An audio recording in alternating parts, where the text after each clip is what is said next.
Welcome back to the Saturday edition of the All-WNBA Basketball Podcast. On this show, we'll be revisiting the Nines preseason awards. We'll be giving our perspective, what we learned this season, but also give some of our picks towards the end of the year as it stands on August 23rd. All-WNBA Basketball starts now.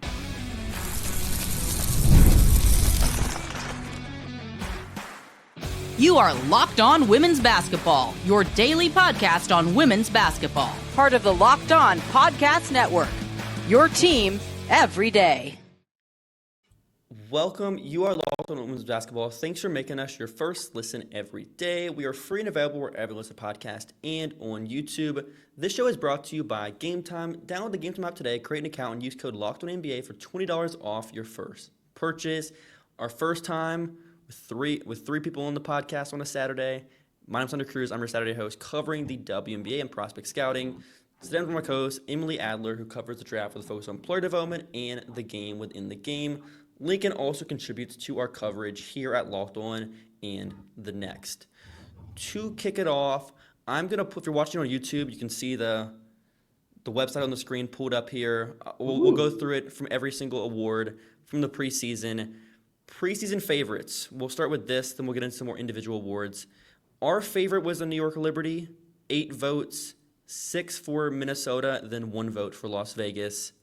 As it stands, where are you guys at on the favorites? Would you disagree with this from the season so far? I mean, it seems pretty reasonable, all things considered. We haven't seen New York with Stewie, JJ, and Emma all healthy together. So maybe they are better than Minnesota with them. Who knows? Yeah, Minnesota's been pretty clearly the best team all regular season when they've been healthy. Just an absolute basketball machine. They're always 30 seconds away from going on a 10-0 run, and they never quit. And they have so many weapons and so many ways to beat you. I think that having Minnesota and New York as the clear top two was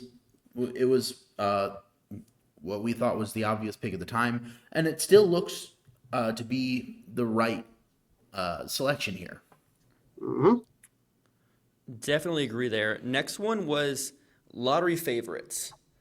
This one was way off, and I think everybody was wrong here. 7 votes said Golden State would be the worst team in the league. 4 would say Connecticut. 3 was Washington, and then 1 was LA. Golden State just surprised everybody this season pretty easily. Yeah, we are sorry to the Golden State Valkyries. We were not familiar with your game. We are familiar now. Washington also clearly a little bit underrated in this as well. I'm looking through the ballots. Hunter, you and I both had Washington and Golden State as our worst two. No, all 3 of us did. All 3 of us had Golden State and Washington as our worst two. Yep. I can't believe that we picked Washington over Connecticut. I don't know. That must have been a misclick. I don't know. You wouldn't believe this. And trust me, listeners at home, it's hard to believe, but Connecticut and Washington aren't next to each other on the Google form. Those 2 words are not next to each other. There's so many options, though. There were so many. Oh yeah, there were a lot of fun options. fact. Going through this article, this was not even the worst slander that was put upon the Golden State Valkyries. Not yet. This is the Valkyries have clearly exceeded everyone's expectations. They always had kind of the skeleton of a good team, and they've got career years from several players. I think that if we knew that Veronica Burton was going to make this leap, then it would be hard for us to put them in, dead last. Right. If you tell me Veronica Burton is a 6 and Chechi is as good as she used to look, and that Temi is actually even better than she looked in, at least at the beginning of the season, better than she was in Indiana last year, I'm like, okay, I see it. But the other thing is, if you would have told us in March that both of Tip Hayes and Kayla Thornton would miss like a good chunk of the season, like Tip Hayes was in and out for the first part of the season, KT out now with the torn ACL, we would have been like, yeah, like easily the worst team. But great team. Yeah, fair. They've had just a different selection of players almost every month throughout the year. It's just a whole lot of dogs. A lot of dogs. They've played 19 players this season. There are only 12 on the roster at a time. Yeah. Thank you, Lincoln. Yeah. To be Next fair, one they have like 5 different hardships, so you can have more than that at once. Yeah, and they had like 6 different players leave and go to Eurobasket. Yeah, that's why they had the hardships, yeah. The next award is MVP. Fee had 7 votes. Asia was 5 votes. Stewie was 2 votes, and then 1 was Caitlin. I'll say it. I was the one Caitlin Clark vote, but she wasn't healthy, you so were. I wasn't wrong. So, Never wrong, just early. You were kind of at some wrong. point. but she was hurt, so we will never know. Still pretty good. These are completely reasonable takes. This is Nafisa probably- Collier, Asia Wilson, and Stewie have been the best players in the world for the last 5 years. Yeah. Honestly, you could, given how New York looks right now, you could argue that Stewie's been the 3rd best player in the league this year. Probably not going to be 3rd in MVP voting, but Yeah. you could argue it. And if he doesn't get hurt, this is probably what MVP voting looks like. One thing It's in the top 2. one thing I found earlier. I'm not saying was- it's correct, but that's probably what it looks like. One thing I found earlier was that we haven't seen someone make all W playing less than 25 games since 2020. So if Stewie does not play the rest of the regular season, that would be the lowest mark. Which, fun fact about the 2020 season, they Yeah. played less than 25 games. So Right, so it's like everyone that's- that made the All-W team in 2020 played less than 25 games. Yeah, that's my point. It's like besides like the That's like outlier year, it's like this is unprecedented stuff. Yeah. That's like that. That's like my fun fact about like name the one player who in their career has made all W but has not made All Star since All Star became a thing, and it's just it's Myesha Hines-Alec because they didn't have it. Next one, Defensive Player of the Year. Asia 7 votes, Fee 4 votes, AT 3 votes, then Essie with 1 vote. This I got still nothing. could go I don't- anyway. I have no idea. Lincoln, Yeah. who are you voting?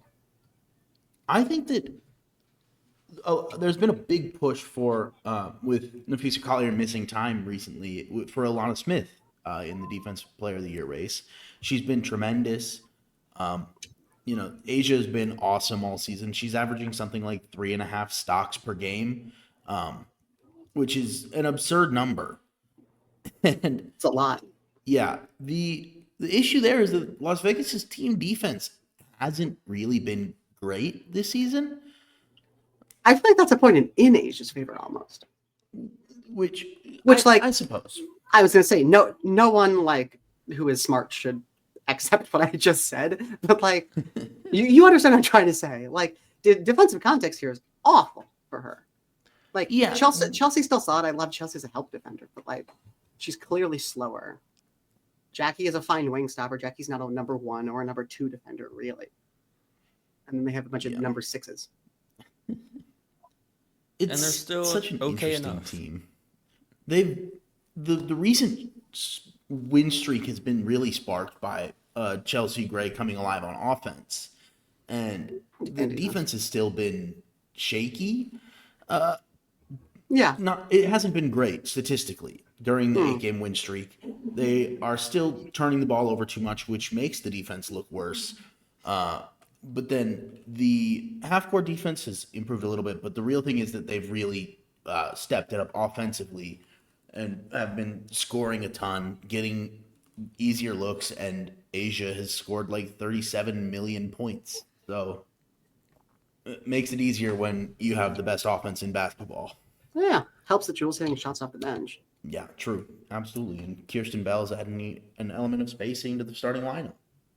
That's I have no idea how to respond to that. I still think it's got to be one of the Minnesota players, though, for DPOY. How You many are voting games- Kayla McBride for Defensive Player of the Year? Courtney Williams got a vote. Why not? How many? I think games that's a has- great argument against people voting at all.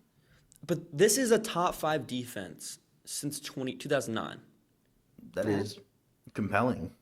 and it's who's more valuable? Is it the 28 whatever games it is a Fee, or is it the every game of Lan? Yeah. So. How many games has she? Somewhere around Has she missed any? high yet? 20s. She's missed She missed that stretch early, and she's been out 30. recently. She's played 34 games. The team has played 35. No, she's missed one game. Yeah. Okay. Yeah, I mean, I would say that. So what? She's played 5 more games than Faye. That's a pretty negligible difference. If we end up at like 7 or 8, that's something. A lot of this is still up in the air. You have 9 more games of Minnesota Lynx basketball, and if absolutely. Collier Whatever comes back happens and over the last plays- like 2 weeks of the season is going to do this, because that's just how it happens sometimes when it's this close. Yep. Close race. So let's get to our first break. Then we'll continue on with 6th Player of the Year coming up next.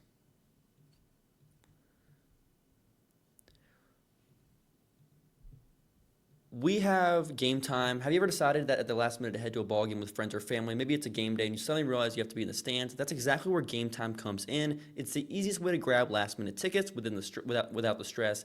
With the money you save on tickets, you can splurge on food, drinks, merch, or even invite a bigger group to come with you. Game time makes it possible. Game time makes buying tickets fast and simple. With game time as well, they are the official ticketing partner of Locked On MLB, making it easy to browse the app for an exciting upcoming MLB game. And they've also got incredible last-minute deals, clear seat views, and a lowest price guarantee that takes the worrying out of buying tickets. Download the Game Time app, create an account, and use code LOCKEDONNBA for $20 off your first purchase. Terms apply. Again, create an account and redeem code LOCKEDONNBA for $20 off. Download the Game Time app today. Last-minute tickets, lowest price guaranteed. Okay, to continue on with segment 2, we have the 6th Player of the Year award. This was like the worst one, easily, I think. I don't know if you can tell by the way I wrote the blurb there, but like this was the worst one when the voting came in. It was split. To be fair, it was not. It was like the least consensus award, and it's always like that. The favorite was Shatori Walker-Kimbrough. 3 votes. Shatori's out of the rotation in 3 Atlanta. votes. I don't know if favorite is a fair term to put there. That's true. No, I'm not even saying that's not against you. I have no idea how to describe the way this voting is. For those of you who are at home, this is every other winner of the previous categories we've done here had like at least like 7 votes. This time it's Tori has 3 as the leader. Maddie, Seacrest, Marine Johannes, and Sophie Cunningham are the only other players with multiple votes.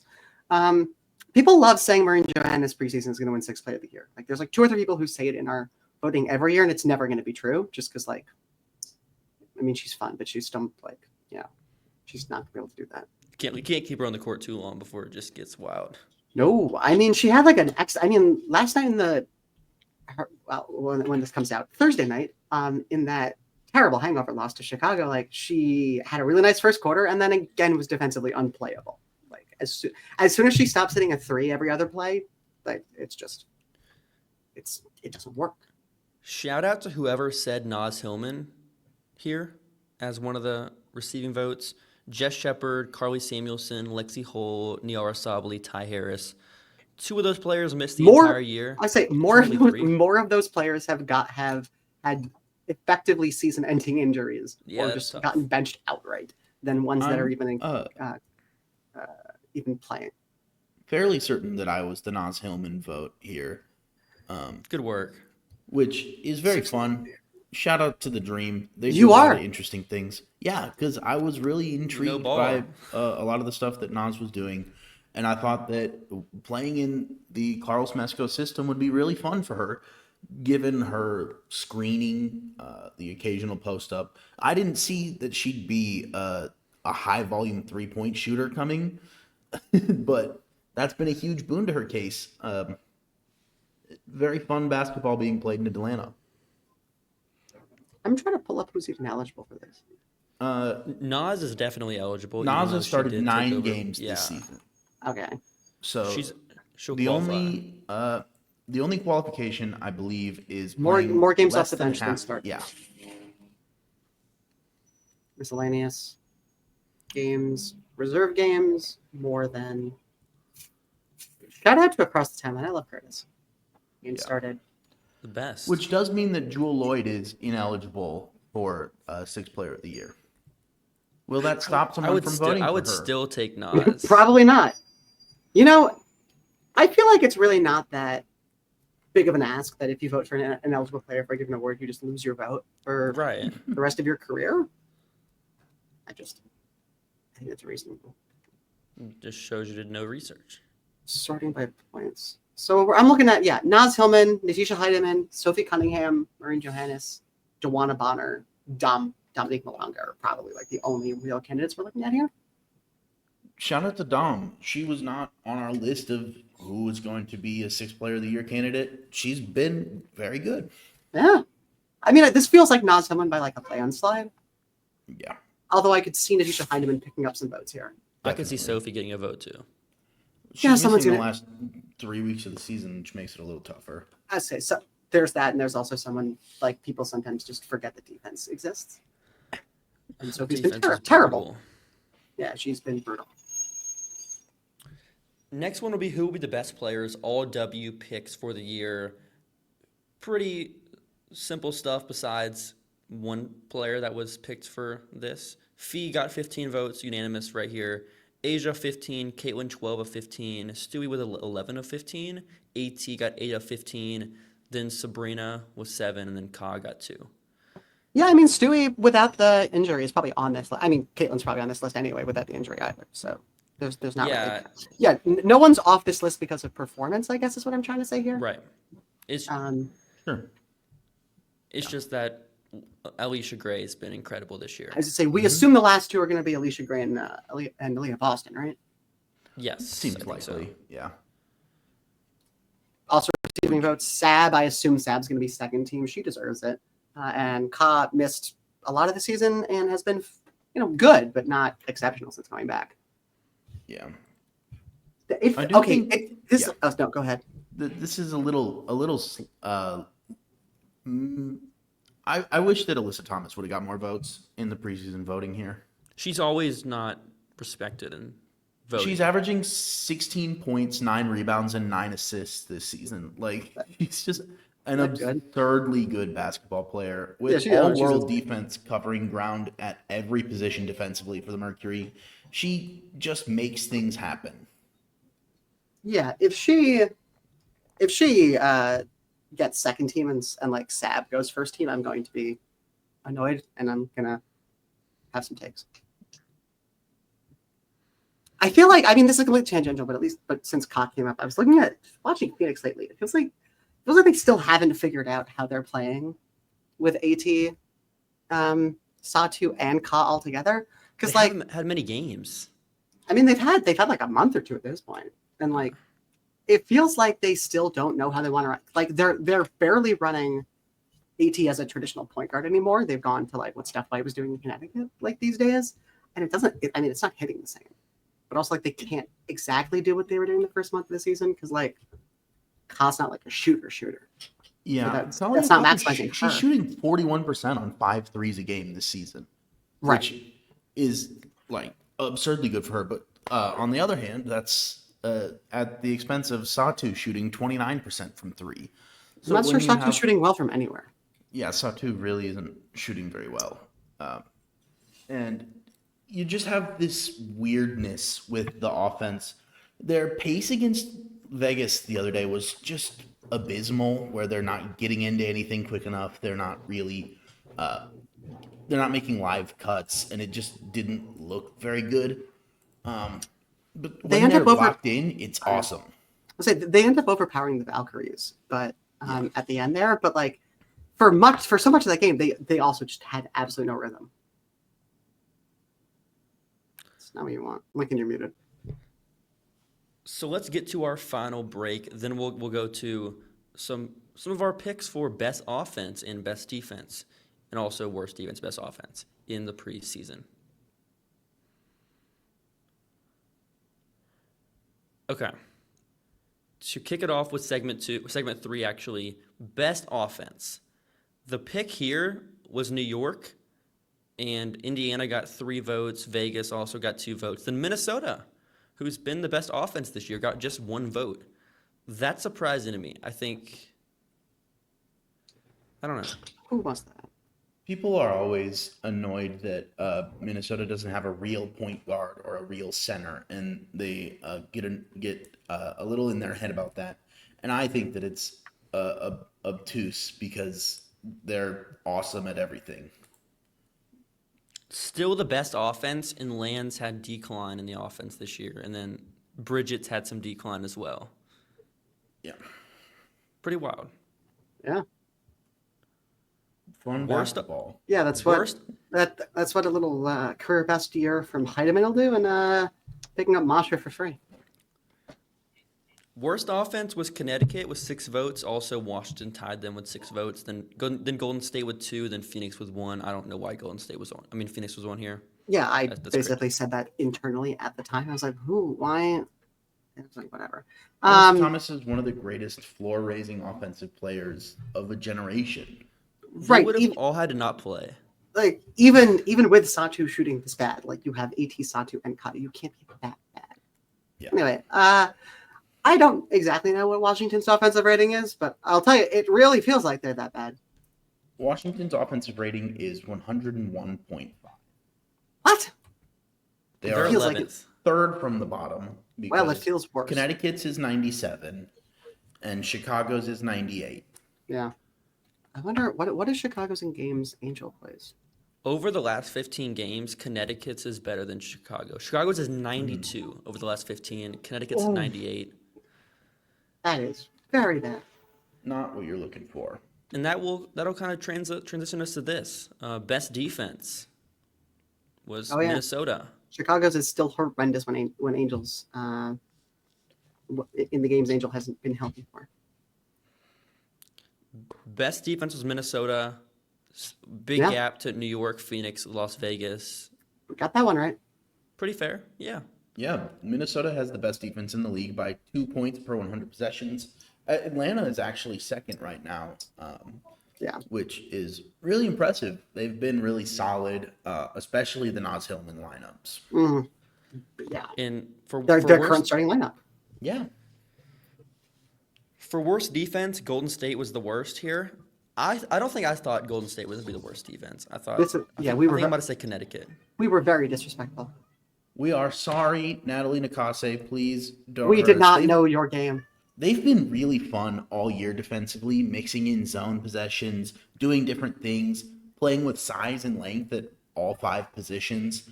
Shout out to Veronica Burton once again, because playing in a zone again has kind of unlocked her game.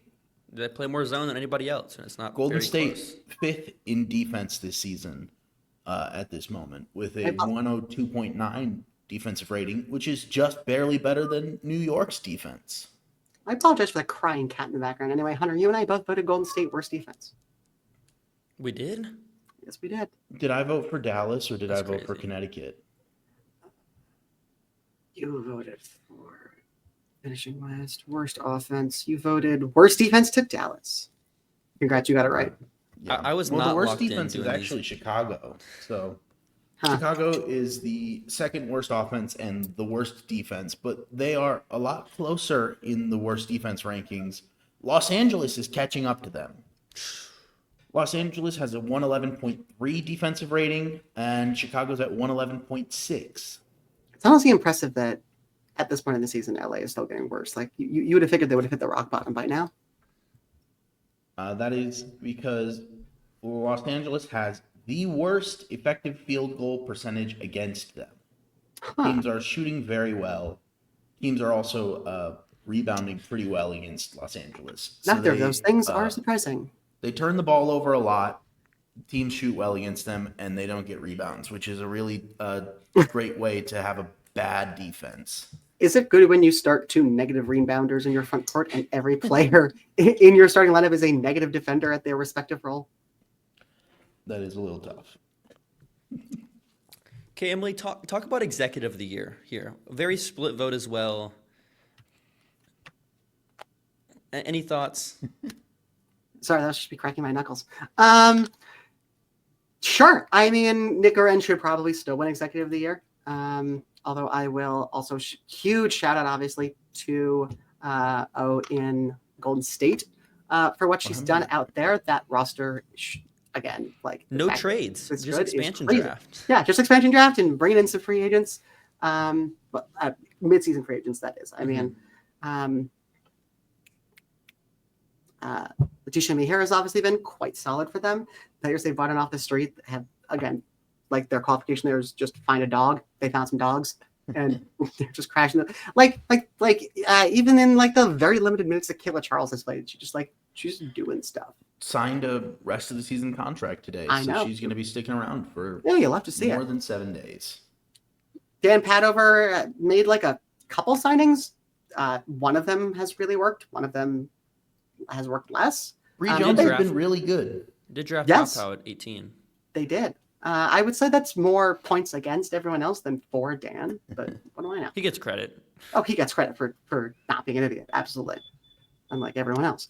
But yeah, I mean, it's been interesting. Some people have clearly done good things with their rosters. Some people that haven't, I think is the nicest way to put that without The simplest way to getting put sources to hate me. the simplest way to put Nick Urin's case together is just to say that he added someone who's going to finish in the top 5 in MVP voting and maybe Defensive Player of the Year voting and be all W, and they have completely remade their roster in her image, and they're playing awesome basketball. They're going to be a top 5 team. And they signed I don't know if solid that's a simple role case at all. players. It's a pretty simple case. They added good basketball It's a very players. compound. That's a very compound sentence. I personally think the most impressive part was finding value, and even if like Kat Westfield's been in and out, like she's not playing like as much minutes as she was playing, but like giving Right, her, even if like Monika Komakani isn't like shooting the same as she was before, and like Lexi Held is not a but they mainstay gave like anymore. 20 game stretches of Exactly. when they needed when they didn't have Ka, and It was so Now- useful. Yeah. then you have them now in like long-term cross-controlled rookie scale contracts. Yeah. So even if you don't think that this like AT who's 33 now, you have like the cheap players if you want to cycle in other veterans because they don't seem to value the draft much at all. So next one was which free agent move will have the biggest impact? AT got 3 votes. This one was crazy to me. I don't understand why anybody did not just vote AT. It should have been unanimous here. What did Lincoln vote? If I didn't say BT, Lincoln said BJ. AT. No, Lincoln Well, said BJ. because Alyssa Thomas was traded to Phoenix. That's not a free agency move. I think that I went with the pedantry, the most pedantry possible, because Alyssa Thomas was traded to Phoenix. That's not a free agency move.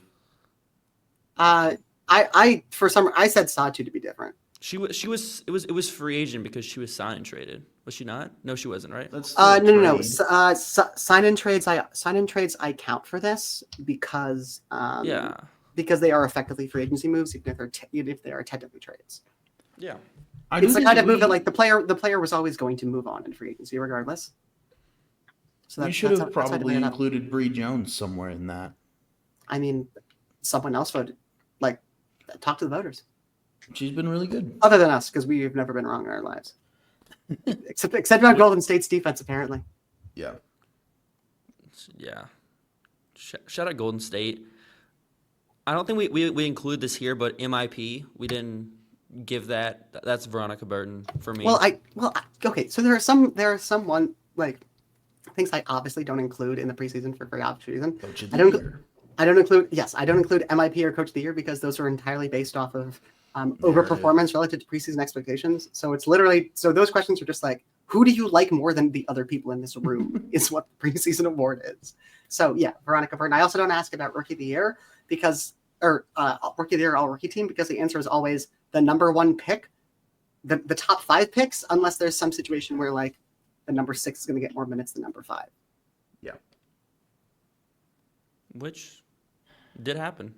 Number 5 didn't play a minute, so. She will though. You'll see. Number 6 will. didn't She play will. a minute either. Yeah, 6 Who's didn't play. number 6?